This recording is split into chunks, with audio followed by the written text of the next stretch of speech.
Hey, sorry about all the white noise, ambient noise. I've got kids playing behind me, cars in front of me. But I wanted to talk about something that happened on our ride yesterday.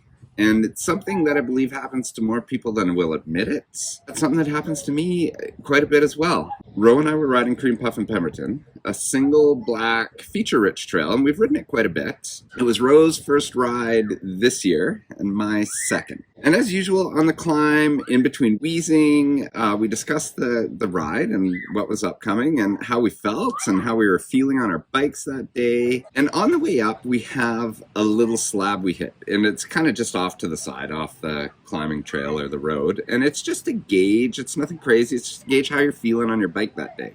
It's short, steep, and chunky.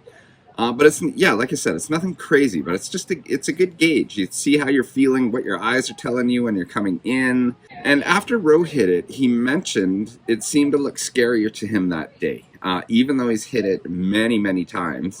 And that would be like a tiny bit of a sign of his mental state, looking back now, of his mental state for this ride. And the sole reason that we hit that slab is to gauge that. You know, I think in the current world, with everyone trying to outdo each other and most YouTubers only showing the gnarliest stuff that they do and rarely showing when they back down and walk or wait for another day, it can breed a certain expectation of riding and of what level you should be riding at, especially in younger people. It's kind of, it's that send it mentality. And there doesn't seem to be a lot of vocal support in the bro culture for backing down and waiting till the next ride or when you're totally ready.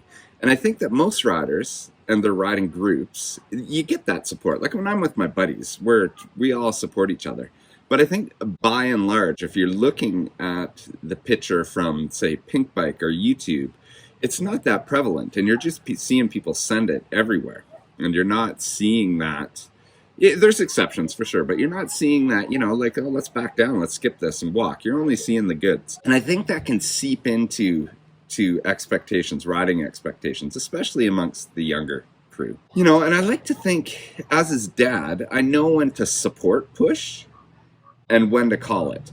But even I can misjudge which approach he will respond to best on that day. Some days the support push is great. It's like, come on, you've done this 20 times, no big deal, you've got it, just let it roll, and that works. And other days it's like, no, you dad, I'm not having it. You got it, buddy. Remember just to let it roll. I can't. Yeah, right there, you got it. I can't. Try one more. It's in your head now. Yeah. Not feeling it? No. Okay. Let's just get out of here. And so you got to know when to call it. And, I don't always get it right, but I like to think that I understand a bit of his psyche in riding. And on this day, this was yesterday in particular, Rowan and I were talking about a particular feature on Cream Puff. It comes up quick after the start. It's the first feature essentially on the trail, and it always seems to look worse every year. For the first couple rides, it always looks jankier. It's pretty steep. There's no stopping. Once you're in, you're in. There's a lot of shark finny chunk on it. Yeah, and once you're in it, you're committed to riding said chunk and dealing with the steps. There's some steps and stuff on the run out. In the video and the trail section leading up to the feature, you can hear Rowan saying nope before he's even got to the feature. Nope, I can't. So essentially, he's mentally tapped out on this one. And after a roll-up or two, he calls it and hits the ride around. I can't. I can't do it. Love it. It's self-regulating, no problem. I was proud how he knew to call it, as he wasn't feeling it. And after a conversation later, I learned he wasn't feeling that good in his bike, period, the whole day. So remember the slab where he said it looked scary, even though he's ridden it a dozen times? But no biggie at all. It's not going anywhere. So we continue on, but I could tell that it affected his whole outlook on the rest of the ride. He seemed super down, he's bummed, he got even quieter than he normally is. And I only bring this up to let people who may suffer from that same letdown, if they don't ride a certain feature, especially one they've ridden many times, and doubly so if it's in a group of people all shredding, we don't give a shit, and neither should you. We all have different limits. We all have good and bad days on the bike. You don't need to ride to impress anyone. And the feature is most likely not going anywhere anyways. You know, I have days where it's like I've never been on a bike before. The simplest moves are terrifying, and sometimes I feel stupid or embarrassed in a group, but I just remind myself that I'm on two wheels. You're riding around in nature and usually having the best time outside of that feature or whatever it is that's got you for that second. And you can always build skills and confidence and head back and get it later. No problem. And I think that's about it. I just want people to know that we all support the walk and the ride-arounds, and never be embarrassed or down because you didn't get something.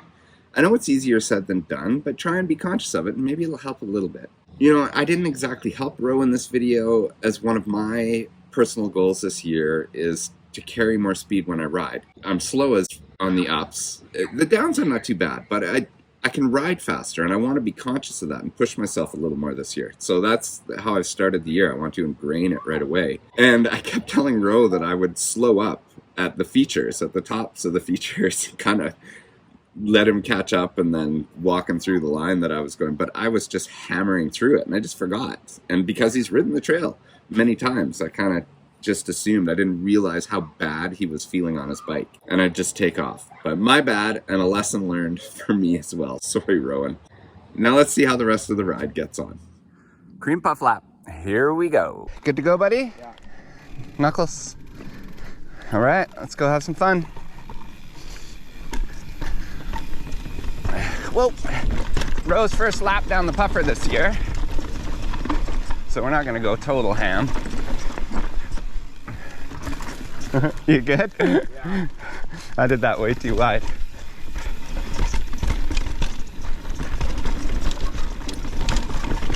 So you'll probably be able to hear my bike in this video because the clutch is gone on my derailleur, and I'm just waiting to warranty it.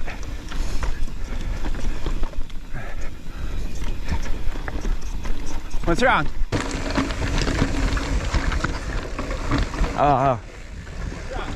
Oh geez, don't know where I'm going. Don't know where I'm going. A little chunky here. You okay? Ah, it's okay. It's a little chunky here. You can go up high if you want.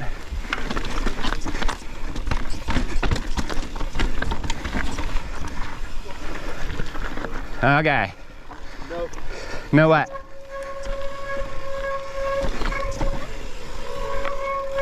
You're not coming?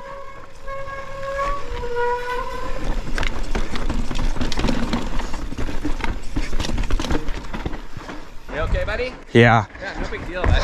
There's been days where I haven't done that. Yeah. Okay. Okay. You good? Yeah.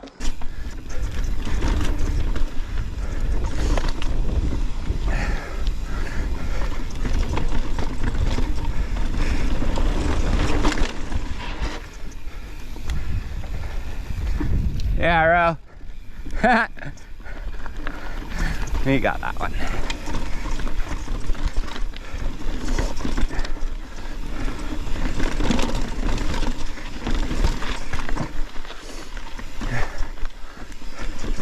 Shark fins everywhere.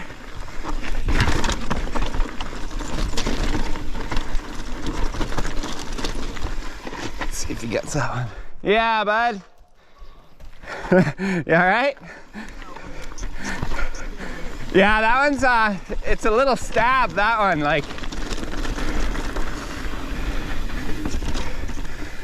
I mean, the GoPro won't show it, but yeah, it's like short and vert into the loose stuff.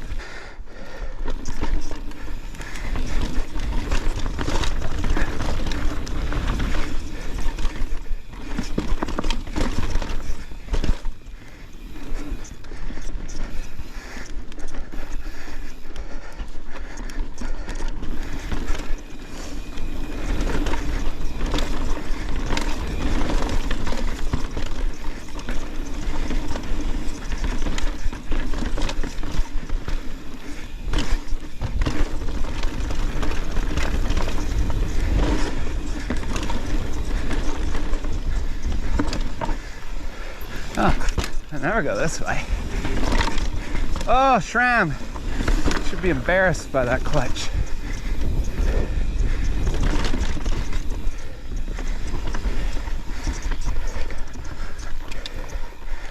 You all good, bud? I don't know where he is.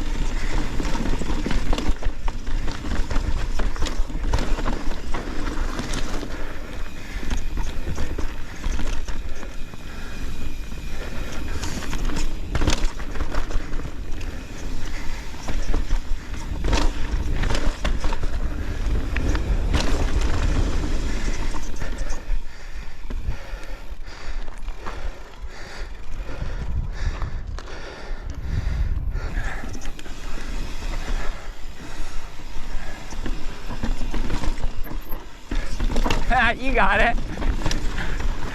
That's just the funkier way down there. Hey guys. Whoop.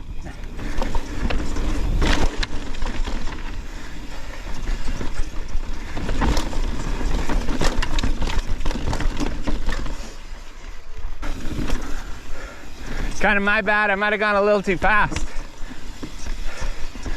So that was the main vein, you guys. If you haven't seen it, click this link. We'll continue on Cream Puff proper. You all good, buddy? Yeah.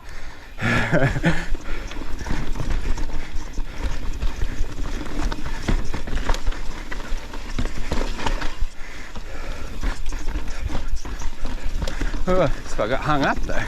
Going too slow.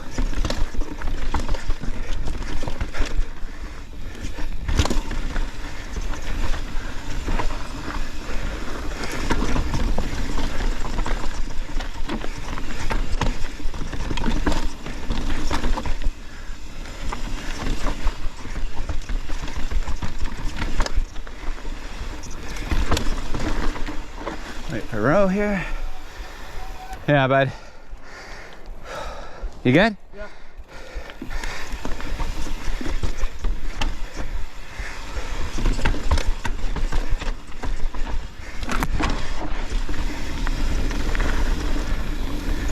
To the bottom?